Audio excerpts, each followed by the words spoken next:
Yes, the blonde woman in the back. And then... Do you think it's possible through artificially created hallucinogenics to program someone, even if maybe just from one really good trip, to program them perhaps to change in their whole outlook on life? And I get the idea with what you're speaking of with natural substances, you're bringing out something that's already in you or allowing some consciousness that perhaps isn't tapped. I'm speaking about introducing perhaps some foreign consciousness into your mind through chemically altered substance. Do you mean as in a control or in a psychoanalytic sense, like curing an addiction or an obsession? No, I'm talking about like having been given acid at one point, and I mean, even many years later, still sometimes having like flashbacks on it and wondering what perhaps might have been in that drug or what it did to you. Well, I think that the most complex phenomenon in our world is the human psyche. And one does occasionally meet people who are horrified by my position and say, I took LSD 25 years ago and it's taken me this long to get it back together, and even now I don't feel that together. To me, the psychedelic is responsible only in the sense that it gave an X-ray of the psyche to the ego. And people who have been severely traumatized or abused or molested as children, who have real problems, are going to discover the breadth and depth of this traumatic material, and it may inhibit their ability to set themselves free and become great psychedelic explorers. I don't advocate this for everyone. In fact, I counsel people, and I don't always tell people they should go ahead with their plans if they're contemplating a psychedelic experience. Sometimes I tell them they need to do more reading or have more therapy, and sometimes I tell them they shouldn't do it at all. It's a calling. Shamanism is a calling, and in traditional societies, shamans pick and choose very carefully who they will take on as apprentices. So it's by no means a given that everyone is going to find these things to their taste. On the other hand, those who do find it to their taste will inculcate it into their lives very readily, and it will become very important to them, their self-definition, and their psychic growth. To address possibly another aspect of your question, is it possible to program people with these drugs, or a combination of these drugs and hypnosis and that sort of thing? I have no doubt that it is. The little bit that we see, that we are able to get declassified from CIA experiments in the 60s, is hair-raising.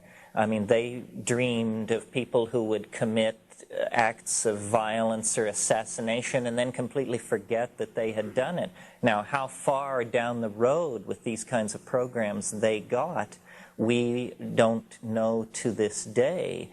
I am very careful about who and what I am around in a state of psychedelic awareness, because you do imprint these things, and that's why, you know, in the same way that the shaman chooses his apprentice very carefully, the apprentice should be very aware of choosing the teacher very carefully.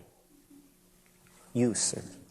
Yeah, I've had some major experiences with LSD in terms of ego death and just a complete crushing of my psyche and my point of view, and then have come through into some brilliant light and really a very spiritual experience.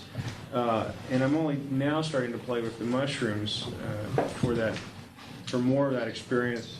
I wonder if you could relate if the mushrooms have the potential to have that painful aspect of the crushing and the ego death kind of experience. So far, I haven't had that kind of experience with the mushrooms. Well, a very nice thing about the mushroom is that it's extremely tolerant of beginners. Nevertheless, downstream from those early experiences, you know, you're dealing with, call it the overmind, the superego. It will give you not what you want, but what you need. And it can be extremely painful. It can be extremely humbling. It can be terrifying. It seems to me, in the people I have known and in looking at my own trips that had that quality to them, it's always to the good.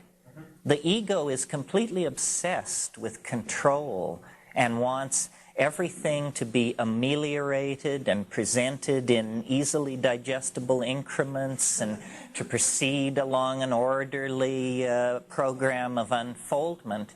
And it isn't like that. It has its own weather, it has its own dynamics, and you're much more in the position of someone sailing alone in a small sailboat. You can check the weather very carefully, and this will give you an edge. Nevertheless, squalls can turn into great storms with astonishing rapidity, and yet then you're in a position to really learn. But the learning is not, the real intense learning is not necessarily painless. And I see people nodding their heads all over the room. It is not for the faint-hearted.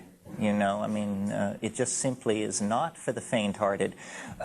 People talk about how there are no frontiers left, and we lead such coddled lives within this society and in our well-furnished apartments with our stacks of CDs and all this. Actually, it isn't true. You can turn your living room into the helm of Magellan's ship. It's simply that the great unexplored dimensions are internal and psychological, but no less dangerous for that. So it's a calling for the exploring spirit, someone who really wants that thrill. Yes?